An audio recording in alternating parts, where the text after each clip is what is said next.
Il arrive un moment où l'on réalise qu'on ne peut compter entièrement sur personne, pas même sur ses proches. C'est l'une des vérités les plus dures que l'on affronte en vieillissant. Le soutien émotionnel et pratique autrefois attendu de la famille commence à changer, à diminuer, voire à disparaître. Les enfants grandissent avec leurs propres soucis, les frères et sœurs font face à leurs problèmes, et les amis déménagent, tombent malades ou nous quittent. Alors, une question cruciale se pose. Qui restera vraiment à nos côtés? Cette question peut frapper comme un mur si l'on n'y est pas préparé. Pourtant, il y a une bonne nouvelle, on peut s'y préparer.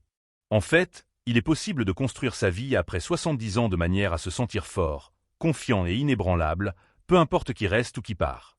Ce n'est pas un appel à l'amertume, mais à une profonde sagesse. Car le véritable soutien, celui sur lequel on peut compter au cœur de la nuit comme en plein jour, ne vient souvent pas des liens familiaux. Il provient de 5 autres sources que la plupart des gens, malheureusement, ignorent jusqu'à ce qu'il soit trop tard. Ces 5 éléments constituent le véritable fondement d'une vie sereine et indépendante à un âge avancé. Ce sont des formes de soutien silencieuses mais puissantes, qui ne déçoivent pas, ne s'éloignent pas et ne deviennent pas un fardeau. Kamenkens. Le premier et le plus important aspect est la mobilité physique. Quand on dépasse les 70 ans, la capacité de se déplacer librement, indépendamment et sans aide constante devient bien plus qu'une simple aptitude à marcher. C'est l'incarnation de la vraie liberté. C'est une dignité inébranlable. Et à bien des égards, c'est la forme de soutien la plus significative, car elle ne dépend de personne d'autre. La mobilité physique implique de pouvoir se lever seul du lit. Elle signifie être capable de se préparer un repas chaud, d'atteindre un plat préféré sur une étagère ou de sortir pour respirer l'air frais du matin sans attendre d'aide. C'est une manifestation de force intérieure. C'est un contrôle total sur sa propre vie. Et surtout, c'est une forme unique de soutien émotionnel rarement évoquée, car elle procure confiance et réduit considérablement la peur. Quand on peut bouger, l'inquiétude de devenir un fardeau diminue fortement. Soyons clairs. Maintenir sa mobilité après 70 ans ne signifie pas courir des marathons ou faire des saltos arrière. Cela signifie prendre soin de ses articulations, maintenir un équilibre stable et conserver une force musculaire suffisante pour faire entièrement confiance à ses propres jambes. Des habitudes modestes mais régulières, comme des étirements matinaux, une marche quotidienne de 15 minutes ou l'utilisation de bandes de résistance légères, peuvent apporter des bienfaits considérables. Il n'est jamais trop tard pour commencer. Beaucoup croient à tort que la diminution de la mobilité est une conséquence inévitable du vieillissement. C'est une profonde erreur. En réalité, plus on bouge, plus le corps s'efforce de maintenir cette capacité de mouvement. L'organisme est bien plus attentif à nos actions qu'aux chiffres sur notre passeport. D'un point de vue psychologique, la mobilité physique est une arme puissante contre une peur profondément enracinée. La plupart des personnes âgées craignent l'impuissance. Lorsque le corps devient dépendant d'une aide extérieure, l'esprit se rétrécit, perdant son ancienne ampleur. On commence à douter de ses propres capacités. On cesse de planifier des sorties. On évite les voyages. On refuse les invitations.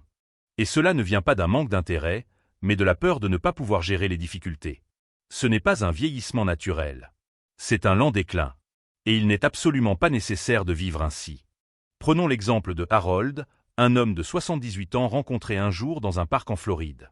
Chaque matin, quel que soit le temps, il fait le tour du parc en s'appuyant sur une canne. Un jour, on lui a demandé la raison de cette persévérance, et Harold a répondu « Parce qu'au moment où j'arrêterai de marcher, je commencerai à attendre que quelqu'un m'aide, et je ne veux pas attendre. Je veux vivre. » Sa mobilité n'est peut-être pas parfaite, mais elle lui appartient, et cela lui procure une paix intérieure. Il se rend toujours seul à l'épicerie, rend visite à des amis le dimanche et monte avec une fierté inébranlable les 3 marches de son Porsche. Et ce n'est pas parce qu'on lui a construit une rampe, mais parce qu'il a catégoriquement refusé d'arrêter de bouger. La réalité est la suivante. Quand on investit de l'énergie dans son propre corps, même la plus minime, il nous rend un niveau de liberté que la plupart des gens ne réalisent pas pleinement avant de le perdre. La famille ne peut pas toujours être là pour nous emmener chez le médecin ou nous aider à nous relever après une chute. Cependant, si les jambes restent fortes, le tronc stable et l'équilibre assuré, on peut retarder l'apparition de ses besoins. On peut conserver son indépendance bien plus longtemps que beaucoup ne l'imaginent. Et c'est ce soutien qui procure de la confiance, non seulement physiquement, mais aussi émotionnellement. Donc, si aujourd'hui on se sent raide ou faible, c'est tout à fait normal. Il ne faut pas se juger, mais il est important de commencer avec ce que l'on a. Bouger un peu plus aujourd'hui qu'hier. S'étirer pendant que le café du matin infuse. Faire un tour de plus dans le couloir. Car chaque petit effort construit progressivement quelque chose de grand, son propre fondement solide. Un fondement qui nous accompagnera à chaque pas, peu importe qui d'autre sera là. Le deuxième aspect important est la simplicité financière.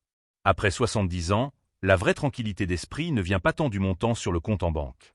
Elle provient d'une compréhension claire de ses besoins, de la capacité à gérer ses ressources et de l'art de vivre selon ses moyens, sans peur ni honte. La simplicité financière est l'un des piliers les plus solides sur lesquels on peut entièrement compter. C'est l'un des rares domaines de la vie que l'on peut entièrement contrôler, sans l'aide de personne. Les opérations financières complexes, on le sait, deviennent un lourd fardeau émotionnel. Gérer de multiples comptes, essayer de suivre chaque abonnement ou se sentir dépassé par les cartes de crédit, ce n'est pas seulement du stress. Cela sape le sentiment fondamental de stabilité. Et à un âge avancé, la stabilité n'est pas seulement un confort, c'est une question de survie. Car, aussi fort que la famille puisse aimer une personne, elle ne pourra pas éliminer le chaos financier. Mais un plan clair et simple peut nous guider à travers les moments les plus difficiles, devenant un soutien fiable pour notre âme. Et voici ce que la plupart des gens oublient en cherchant à simplifier leurs finances. Cela ne signifie pas renoncer au contrôle. Au contraire, c'est reprendre le contrôle, choisir un mode de vie modeste qui nous convient, plutôt que de correspondre aux attentes des autres. C'est la liberté d'acquérir le nécessaire sans compter chaque sou. C'est comme ranger un placard encombré. Une fois que tout est à sa place, notre cerveau peut enfin se détendre et se reposer. D'un point de vue psychologique, la simplicité financière élimine l'une des plus grandes sources d'anxiété et d'incertitude à un âge avancé. Beaucoup de personnes âgées passent des nuits blanches à se demander « Mes économies suffiront-elles jusqu'à la fin de ma vie ? Ou que se passera-t-il si un jour je ne peux plus me permettre une aide à domicile ?» Ces questions les tourmentent plus que la douleur physique. Mais quand on sait exactement où va son argent, quand ses dépenses sont ciblées et que les besoins essentiels sont couverts sans effort excessif, on dort beaucoup mieux. On se tient plus droit. On se sent plus stable. Permettez-moi de citer ma voisine Lorraine, une veuve de 74 ans qui était bibliothécaire. Après le décès de son mari, elle a consulté un conseiller financier et a décidé de réduire considérablement ses dépenses. Une maison plus petite, moins de comptes, une seule carte de crédit et aucune souscription inutile. Elle a avoué « Avant, j'avais peur de vérifier mon courrier. Maintenant, j'ouvre chaque lettre avec un esprit clair et un cœur serein. » Elle a même créé une petite tirelire qu'elle a appelée « Fonds de liberté » où elle mettait de temps en temps $10. Cela lui rappelle qu'elle gère son argent, et non l'inverse. Ce que Lorraine a fait n'était pas de la magie. C'était un choix conscient. Une décision tranquille et réfléchie de simplifier sa vie financière. Pour qu'elle puisse se concentrer sur une vie pleine, et non seulement sur la survie. Et voici la partie la plus puissante. Lorsque les affaires financières sont simples et transparentes, on a moins besoin d'aide extérieure pour les gérer. On n'a pas besoin d'appeler son fils chaque fois qu'une question de facture se pose. On n'a pas besoin d'attendre qu'un membre de la famille explique les petits caractères. On est capable de se débrouiller seul. On est le capitaine de son navire financier. Alors, si en ce moment on se sent dépassé par son argent, il faut prendre une grande inspiration. On n'est pas seul. Et il n'est pas nécessaire d'être riche. Il faut simplement être clair dans ses affaires financières. Annuler ce qu'on n'utilise pas. Consolider ce qui est possible. Noter ce qui entre et ce qui sort. Rendre cela si simple qu'on pourrait l'expliquer à un ami autour d'un café. Car au final, la paix ne réside pas dans les chiffres, mais dans la connaissance et la clarté. Passons maintenant au point suivant. Le troisième aspect est une routine de santé cohérente. À 70 ans et plus, le soutien le plus solide n'est pas celui des enfants, des voisins, ni même du médecin traitant. C'est sa routine de santé quotidienne. Il ne s'agit pas de mode d'entraînement ou de suppléments coûteux. Il s'agit de l'ensemble des petites actions constantes que l'on répète jour après jour pour maintenir son corps et son esprit en état de marche. C'est cette autonomie qui forge la vraie indépendance. Car lorsque le corps se sent stable, l'esprit ressent la même chose. Malheureusement, beaucoup de gens attendent que quelque chose aille mal avant de prêter attention à leur santé. Cependant, cette approche est comparable à essayer de réparer un toit qui fuit en pleine tempête. C'est une stratégie réactive qui nous maintient constamment en mode de gestion de crise. Une routine cohérente change complètement cette situation. Elle nous donne le contrôle sur notre propre vie. Quand on fait une promenade chaque matin, qu'on boit suffisamment d'eau, qu'on étire ses jambes, qu'on prend ses médicaments à temps et qu'on mange des aliments qui nous nourrissent vraiment, au lieu de simplement remplir l'estomac, on crée un rythme particulier de respect de soi. Et ce rythme nous porte même les jours où la motivation faiblit et où le corps semble lourd. Il y a une force cachée dans la routine, surtout à un âge avancé. D'un point de vue psychologique, la routine réduit considérablement l'anxiété en éliminant la fatigue liée à la prise de décision constante. On n'a pas besoin de se demander « Dois-je faire ça aujourd'hui ?» On le fait, tout simplement. Cette prévisibilité crée une stabilité qui, à son tour, mène à la confiance. Et la confiance est ce qui nous empêche de nous sentir un fardeau pour les autres. Elle nous permet de déclarer avec fierté « Je suis toujours capable. Je suis toujours en mouvement et je prends toujours soin de moi ». Permettez-moi de citer l'exemple de Franck, un ancien électricien de 81 ans que je connais bien. Chaque matin, à 6 heures précises, il prépare une tasse de thé vert, fait 15 minutes d'étirement sur une chaise, prend ses médicaments du matin et part pour une marche de 30 minutes autour du pâté de maison. Par tous les temps. Un jour, il m'a dit « Ce n'est pas une question d'exercice. C'est une question de me dire chaque matin que je suis toujours important. » Ces mots m'ont frappé, car la routine de Franck ne concerne pas la forme physique. Il s'agit de l'identité, de maintenir un lien avec cette partie de soi qui refuse d'abandonner simplement parce que les années s'accumulent. Et voici ce que l'on peut ne pas réaliser quand on a une routine établie. On a en fait moins besoin d'aide, pas plus. On oublie moins souvent de prendre ses pilules, on tombe moins souvent, on se sent moins perdu pendant la journée. C'est comme tracer un chemin fiable dans une forêt brumeuse. Même quand tout semble incertain, nos pieds savent où aller, car ils ont parcouru ce chemin chaque jour. C'est un soutien authentique, et il dépend exclusivement de soi. Bien sûr, certains jours sont plus difficiles que d'autres. Les articulations peuvent faire mal, l'énergie peut baisser, ou le temps peut nous forcer à rester à la maison. C'est tout à fait normal. La routine peut être flexible. Ce n'est pas la perfection qui compte, mais la constance. Une petite promenade dans la maison, quelques respirations profondes près de la fenêtre, un verre d'eau plein avant de dormir. Ce ne sont pas des tâches grandioses, mais ensemble, elles forment un filet solide qui nous rattrape, nous soutient et nous aide à avancer avec grâce. Alors, si on se sent bloqué ou si sa routine a vacillé récemment, il faut commencer petit. Une habitude, une action. Car chaque fois que l'on prend soin de soi, on prouve que l'on est son meilleur gardien. Et c'est un soutien que personne ne peut nous enlever. Le quatrième aspect est la résilience émotionnelle. S'il existe une forme de soutien qui devient de plus en plus précieuse avec l'âge, c'est bien la résilience émotionnelle. Pas l'argent, ni même la santé. Car lorsque nos émotions sont fortes, on peut supporter presque tout. La solitude, le chagrin, les échecs et, oui, même les déceptions qui viennent parfois de la famille. La résilience émotionnelle nous permet d'être dans le silence sans ressentir le vide et d'affronter les difficultés sans se sentir anéanti. À 70 ans, la vie a probablement déjà apporté son lot de pertes, peut-être même plus. La mort d'un conjoint, l'éloignement des enfants, la détérioration de la santé.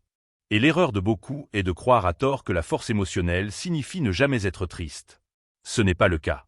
La résilience émotionnelle, c'est la capacité de ressentir profondément, mais sans être submergé par ses sentiments. C'est savoir laisser la tristesse nous traverser, sans qu'elle ne s'enracine. Cette force ne vient pas de la prétention que tout va bien. Elle vient du fait de se dire « ça fait mal, mais je vais m'en sortir ».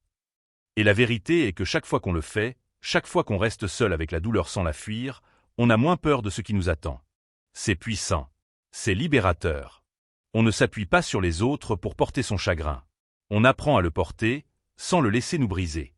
Permettez-moi de partager une histoire. Il y a une femme nommée Aileen, 77 ans, qui a perdu son mari il y a 5 ans et vit maintenant seule. Un jour, on lui a demandé « Qu'est-ce qui vous aide à traverser les jours difficiles ?» Elle a répondu « Chaque soir, j'allume une bougie, non pas parce que je suis religieuse, mais parce que cela me rappelle que je suis toujours là. Parfois je pleure. Parfois je ris, mais je me dis toujours « Tu as réussi à traverser cette journée. » Ce petit rituel est sa façon d'honorer sa douleur sans la laisser la consumeur. C'est cela, la résilience. La résilience émotionnelle ne consiste pas seulement à traverser de grandes tragédies. C'est aussi savoir gérer les petites déceptions. Quand le fils n'appelle pas, quand un ami déménage, quand on réalise qu'on ne peut plus faire ce qu'on faisait avant, si l'on s'effondre chaque fois que quelque chose change, la vie devient trop douloureuse pour être appréciée. Mais quand on a la force émotionnelle, on gagne en liberté. On ne dépend pas des choix des autres ou des changements dans le monde. On acquiert une stabilité, car on choisit soi-même comment réagir aux événements. Psychologiquement, la résilience émotionnelle restructure le cerveau, favorisant un ralentissement des processus de pensée. Elle apprend au système nerveux à ne pas réagir de manière excessive, instillant la confiance que l'on peut faire face à l'incertitude et rester serein. Et à un âge avancé, où l'incertitude est si présente, c'est l'un des cadeaux les plus précieux que l'on puisse s'offrir. Alors, si l'on se demande comment développer la résilience émotionnelle, cela commence par la pleine conscience. Il est important de se parler avec bienveillance, de laisser ses sentiments être réels, mais sans les laisser prendre le contrôle. Il faut trouver de petits rituels apaisants, comme tenir un journal, se promener dans la nature ou simplement écouter sa musique préférée. Et se rappeler souvent que toutes les difficultés rencontrées jusqu'à présent ont été surmontées. Ce n'est pas de la chance, c'est une manifestation de force intérieure. Ainsi, oui, la famille peut s'éloigner, la santé peut vaciller, mais si le pilier émotionnel est fort, on restera debout, le regard clair, le cœur calme et enraciné dans la connaissance tranquille de sa propre autonomie. Le cinquième aspect est le code de valeurs personnelles. Il y a quelque chose de profondément puissant à posséder son propre ensemble de valeurs, surtout après 70 ans. Quand le monde change, quand les gens déçoivent, et quand l'avenir semble incertain, un code personnel devient une boussole fiable. Il indique qui l'on est, ce qui est important pour soi et comment on veut vivre, indépendamment de ce que font les autres. Trop de personnes âgées perdent leur sens de l'orientation parce qu'elles ont vécu toute leur vie en fonction des attentes d'autrui. Elles ont été de bons parents, des employés fidèles, des conjoints soutenants. Mais une fois ces rôles disparus, elles se retrouvent perplexes, et maintenant? C'est là qu'intervient le code personnel. Il dit « c'est ce que je suis, et c'est ainsi que je vis, peu importe qui regarde ». Un code personnel fort peut inclure des choses comme l'honnêteté, la gentillesse, la responsabilité, la simplicité ou le respect de soi. Ces valeurs ne sont pas tapax en grave-l'œil, elles n'impressionnent personne d'autre que soi-même. Et c'est là leur essence. Quand on vit en accord avec ses propres valeurs, on n'a plus besoin d'approbation. On ne court plus après la validation. On ne s'inquiète plus quand quelqu'un n'est pas d'accord, car notre paix ne dépend pas de l'opinion des autres. Permettez-moi de vous parler de Howard, un homme que j'ai rencontré alors qu'il avait plus de 80 ans. Un jour, il m'a dit « J'ai 5 règles. Je dis la vérité. Je ne jette pas la nourriture. Je rends toujours ce que j'emprunte. Je pardonne vite. Et je dors la conscience tranquille. C'est tout. » Et chaque jour, Howard vit selon ses règles. Il n'est pas riche. Il n'a pas une grande famille, mais il marche avec une dignité rare et tranquille. Pourquoi? Parce qu'il sait qui il est. Son code lui sert d'encre. Psychologiquement, avoir un code personnel aide à réduire les regrets. Cela simplifie les choix. On ne passe pas des nuits blanches à se demander « ai-je bien fait ?» Parce qu'on sait déjà ce qui est juste pour soi. Cela construit également une stabilité intérieure. Quand la vie réserve des surprises, et elle en réservera, on est moins susceptible de paniquer. On pensera « que disent mes valeurs à ce sujet ?» Et cela deviendra notre guide. En fait, des études en psychologie du vieillissement montrent que les personnes âgées qui vivent selon un ensemble de valeurs cohérentes rapportent une plus grande satisfaction de vie, moins d'anxiété et une meilleure santé cognitive. Pourquoi? Parce que la clarté apporte la sérénité. Quand la vie a une ligne directrice, un fil d'intégrité, cela nous maintient ancrés. Mais voici ce qui est encore plus important. Nos valeurs sont nos valeurs. Personne d'autre n'a besoin d'être d'accord avec elles. On n'a pas besoin de les expliquer. Il suffit de les vivre. C'est ce qui les rend puissantes. Que ce soit se lever tôt pour saluer le soleil, refuser les commérages, être généreux même quand on a peu, ou maintenir sa curiosité pour le monde, quelles que soient les valeurs qui résonnent en soi, il faut s'y accrocher. Les laisser nous porter. Car quand on peut se regarder dans le miroir à 75 ou 85 ans et dire « j'ai vécu selon mes convictions », c'est un vrai succès. C'est un vrai respect de soi. Et personne, ni ses enfants, ni la société, ni même le temps, ne pourra nous l'enlever. C'est un soutien qui ne s'éteint jamais, car il vit en nous. Et au final, c'est là que réside ce chemin. Non pas dans le fait d'être mémorisé par les autres, mais dans le fait d'être en paix avec soi-même. Un code personnel nous offre cette paix. Il n'est pas bruyant. Il ne se vante pas, mais il nous soutient silencieusement et fidèlement quand tout le reste change. En guise de conclusion. En vieillissant, on se demande souvent qui restera vraiment à nos côtés lorsque la lumière s'atténue et que les jours deviennent silencieux. Et ce ne sont pas toujours ceux auxquels on pensait. La famille, les amis, même notre propre corps peuvent devenir moins fiables avec le temps. Mais cela ne signifie pas que l'on se retrouve sans rien. En fait, plus on vieillit, plus on comprend que certains des soutiens les plus solides de notre vie n'ont jamais été extérieurs à nous-mêmes. Ils ont toujours résidé en nous, attendant que nous puissions nous y appuyer. C'est peut-être la puissance tranquille des routines quotidiennes, ce rythme apaisant qui rappelle constamment à l'esprit et au corps la sécurité et la stabilité. Ou peut-être est-ce la joie des activités modestes mais significatives, ces occupations qui remplissent les heures de sens, même quand personne n'est là. Ce ne sont pas de simples passe-temps, ce sont des piliers vitaux pour préserver notre propre identité et notre détermination. Vient ensuite l'autonomie physique. Quelque chose d'aussi simple que de maintenir la force dans ses jambes et de suivre une alimentation équilibrée peut être le facteur décisif entre l'indépendance et la dépendance. C'est une vérité que l'on n'a pas toujours envie d'entendre, mais c'est elle qui nous donne le plus grand contrôle sur notre propre processus de vieillissement. Prendre soin de son propre bien-être n'est pas une manifestation de vanité, mais plutôt une profonde sagesse. Nous avons également discuté de l'importance de maintenir un esprit vif, de rester curieux, engagé, de continuer à vivre dans un monde d'idées et de changements constants. À mesure que notre esprit continue de se développer, notre sentiment de valeur personnelle et notre capacité d'adaptation se renforcent également. On ne s'éteint pas, mais on s'adapte activement aux nouvelles conditions. On évolue, parfois en se surprenant soi-même. Et, peut-être le plus silencieux et le plus puissant de tout, nous avons exploré l'existence d'un code personnel, cet ensemble de valeurs qui définit notre essence, peu importe qui entre ou sort de notre vie. C'est notre boussole inébranlable. C'est notre armure solide. C'est ce qui nous permet de vieillir avec dignité et de quitter cette vie en paix. Alors, qu'est-ce que tout cela signifie? Cela signifie que le système de soutien le plus solide pour une personne de plus de 70 ans ne réside peut-être pas dans les autres, mais dans une manière de penser particulière, dans un style de vie fondé sur des habitudes durables, des convictions profondes et des pratiques quotidiennes qui nous maintiennent inébranlables, quelles que soient les turbulences du monde. Il s'agit de devenir son propre pilier inébranlable. Car quand on est capable de tenir fermement sur ses propres jambes, on ne se sent jamais vraiment seul. Une telle force intérieure apporte non seulement du réconfort, mais aussi une véritable libération. Et maintenant, permettez-moi de vous proposer un petit exercice. Prenez quelques instants, peut-être après avoir terminé cette lecture, pour vous poser ces questions importantes. Lequel de ces piliers intérieurs est déjà présent dans ma vie? Et lequel suis-je prêt à commencer à construire dès aujourd'hui? N'ayez pas peur de commencer petit. Car les changements les plus significatifs prennent leur source dans une seule décision tranquille, mais ferme, prise au plus profond de notre cœur.